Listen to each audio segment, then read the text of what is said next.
Welcome to the castle, everybody. This is Nightsaber Z42, and today we're going to be taking a look at the Complete Armorer's Handbook, a weapon and armor upgrade system for Dungeons & Dragons 5th edition. And you can find this on the DM's Guild for about $9.95 US dollars, I believe. It runs about 23 pages, and we're actually going to take a look at two chapters. We have the Arms and Armor chapter, and then we'll have the Runes Magic chapter. So basically, as the title says, this is going to be about upgrading different weapons and armors using some in a quite mundane way. So first off, we have an introduction, and in between each of these different sections, there's actually some really good artwork here, and I actually really do dig it. There's a few bits of artwork here that are actually noteworthy, and this is definitely one of them. I like this whole art style right here. We have an introduction chapter, which actually doesn't waste time. It actually gives you how to use this and about basically some of the gameplay changes that they've made, and about basically how upgrading your weapon compares to the different tiers of play. So between first and fifth level would be tier one, sixth through 10th level would be tier two, and so on and so on. So the main thing about this book is that you're going to be upgrading your weapons and armor in a basically a mundane way. You're going to be using tags and applying these tags to your pieces of equipment, which makes it better in the long run. And the first thing that they actually explain or actually change is some of the names for the armor, which is actually really cool. And this actually brings it into a more of a historic, gives it a more of a historic flavor. So, for example, leather armor has been changed into the gambeson. The studded leather's been changed to the leather jerkin. And they also say that you can proof your armor, so make it more resistant to certain types of damage. So like slashing damage, bludgeoning damage, piercing damage, things like that. They've also changed shields, so no longer is a shield giving you a +2 to your AC, just static. There's actually 3 different types of shields. So the buckler is going to give you a +1, the heater shield will give you a +2, and a tower shield will give you a +3. And there are some strength requirements for the latter two. So that's actually really cool. And I like these changes that they've made. It really gives the game a nice flavor. And so now we're actually going to get into the different types of upgrading that you can do. So you can actually get armor proofing, the first tier. There's a second tier and there's a third tier, and it's got the list of all the costs, as well as what you can do with each of these upgrades. For example, breathable is only applicable to light and medium armor, and it's incompatible with insulated. But what this does, it gives you advantage on saving throws you make against exhaustion effects due to extreme heat, which is described in Chapter 5 of the Dungeon Master's Guide. So likewise, the opposite of that would be insulated, which is incompatible with breathable tag, and this armor counts as cold weather gear in conditions of extreme cold. So you're getting some really nice flavors with these armor upgrades. The only thing that I would change are some of the different prices. Now, I actually do use this in my Humblewood game, and I have actually adjusted the prices a little bit because my campaign gave them quite a bit of money, and I wasn't ready for them to be an unstoppable powerhouse just yet. So do be aware of that.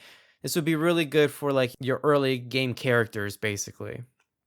Then we get into the weapons, and some of the weapons have been changed, like daggers and darts have a bandolier tag. So basically, when you're making a ranged attack with that weapon that has the bandolier property, you can immediately draw another weapon of that same type as part of the attack, so you're not having to spend an action to actually take out another dagger. Crossbows have been limited. Blowguns, daggers, darts, and hand crossbows and slings can be concealed. And great clubs and mauls are siege. That means they deal double damage to objects and structures. And I really do like the way that they've incorporated these tags to items that we already have in the player's handbook. It gives it a really nice and interesting flavor. I just have to remember, you're going to have to remember that if your players have those items, that they automatically get these tags. So really interesting ideas going off the bat. weapons also have 3 tiers. And the way this works is there's going to be a base cost for each tier. So, for example, the first tier, your first upgrade is going to cost 100 gold pieces. If you want to get another tier 1 upgrade, that's fine, but the price is going to double each time you do so. So the second upgrade in tier 1 would be 200, the third upgrade in the tier 1 would be 400, and so on and so on. You can only have one upgrade of the same type on a weapon, so that means you can't have 2 balanced tags on your weapon. It doesn't make sense that way.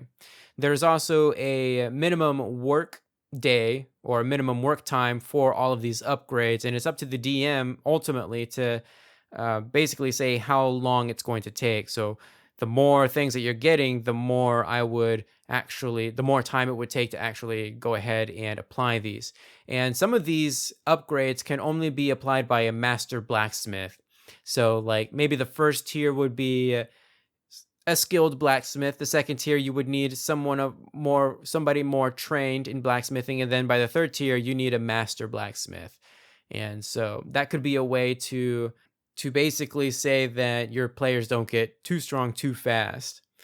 The second tier has a base cost of 1,000, and it's the same deal. Each subsequent upgrade that you get is going to double the cost. And then the third tier has a 10,000 gold piece cost. Yeah. Some of these upgrades also have prerequisites that you'll need a previous tag or a tag from a previous tier in order to get that. So for example, Brutal here in the second tier, it needs the sharpened or spiked tag.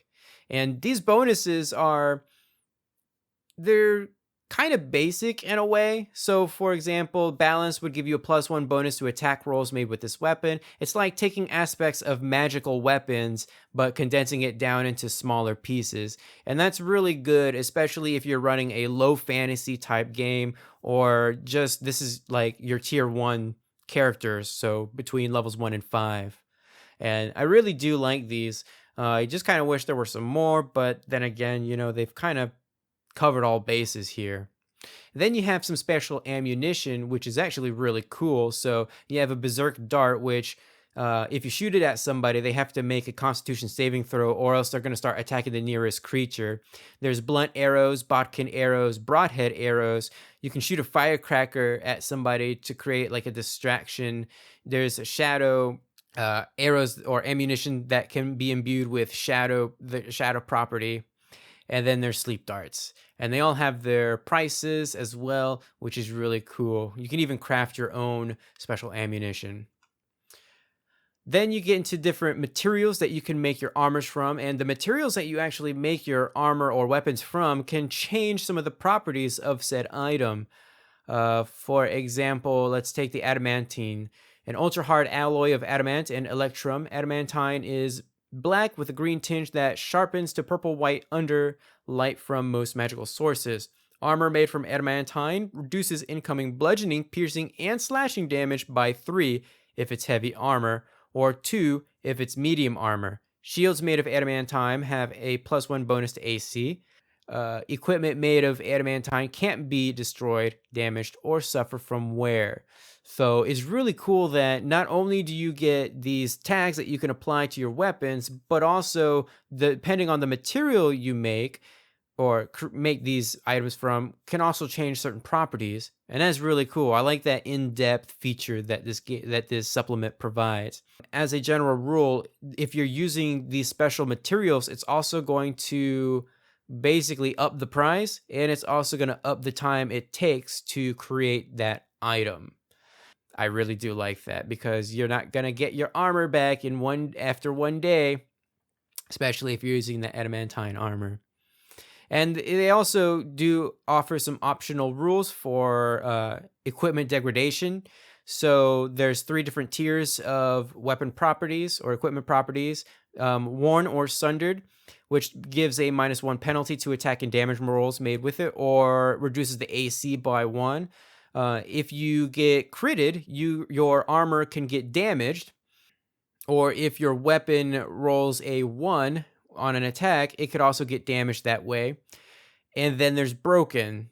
So a broken weapon or shield cannot be wielded, and the AC of broken armor is reduced by 5 to a minimum of 10. So yeah, you're going to want to repair your stuff. And this gives the game a really nice flavor of equipment management, in addition to healing management, because that's kind of what 5th edition really is. And so there's different ways of repairing your armor. You can actually use a repair kit to do so, or you could basically pay a certain percentage of that weapon's cost in order to do so. And then we get into Rune Magic. And Rune Magic is basically like you're equipping gemstones into your different pieces of equipment. So whether it's a weapon or an armor, it's going to get some different properties. And this supplement actually introduces the runesmithing trait, I guess. There's runesmithing tools, and you can also get trained in runesmithing. This adds another layer, basically, into weaponsmithing and armor smithing, which is a breath of fresh air. There are crafting requirements for the different rarities, and so basically the way it works is, depending on the tier of runes that you want, it's going to require a gemstone of that value. So a common runestone is going to need a gemstone value of at least 10 gold pieces. Uncommon would be 50 gold piece gemstone, and so on and so forth, until you get to legendary, which needs a 5,000 gold piece gemstone. And the DC of equipping that runestone to the armor or weapon also increases as you go up in rarity. There's also some rulings for joining a guild for runesmithing. There's also some guild downtime activities that you can take on. I really do like that they've included a guild tuition, which is something that you don't really normally see in Dungeons and Dragons, but it's something that totally makes sense. And then we have our runestones. So runestones are separated by rarity, so common, uncommon, rare, very rare, and legendary, both for weapons and armor, and they give some different properties. So, for example, Alchemist, the runestone for Alchemist, can be equipped to a suit of armor. While you are wearing this armor, you regain 2 additional hit points when you drink a healing potion. So, very nice. There's Arrow Catcher for a shield. This runestone has 3 charges. While you are wearing the shield, when you or a friendly creature within 10 feet of you are the target of a ranged weapon attack, you can expend a charge as a reaction to impose disadvantage on the attack. You must choose to do so before the roll. The runestone gains 1d3 charges daily at dawn.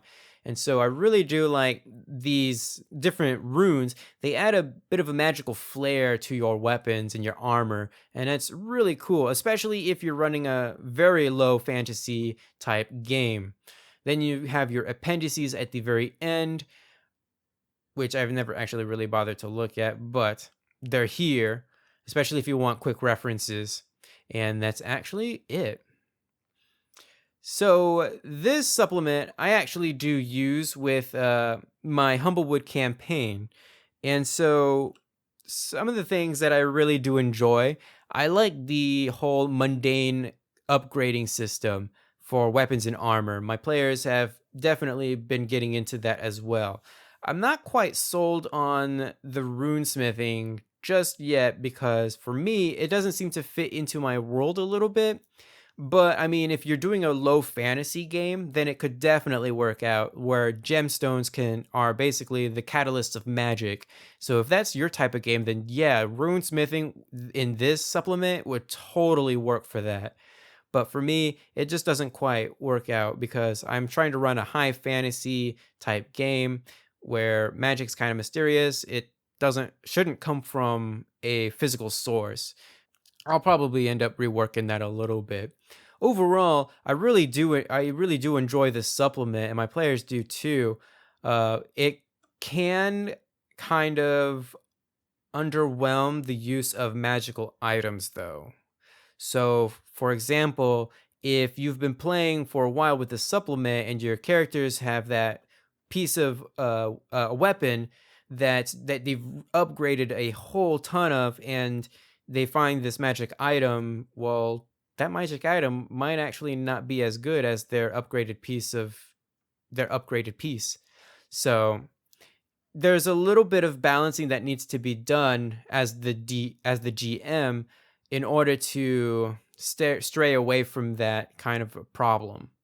And so overall, I would definitely recommend this supplement to anybody that's running a Dungeons and Dragons type game. I would highly recommend the mundane upgrading system, and I would only recommend the runesmithing if it fits into the narrative of your world. That's all that I have for this video. Feel free to leave a comment down below, give this video a huge thumbs up to support this series, and subscribe if you would like to see more.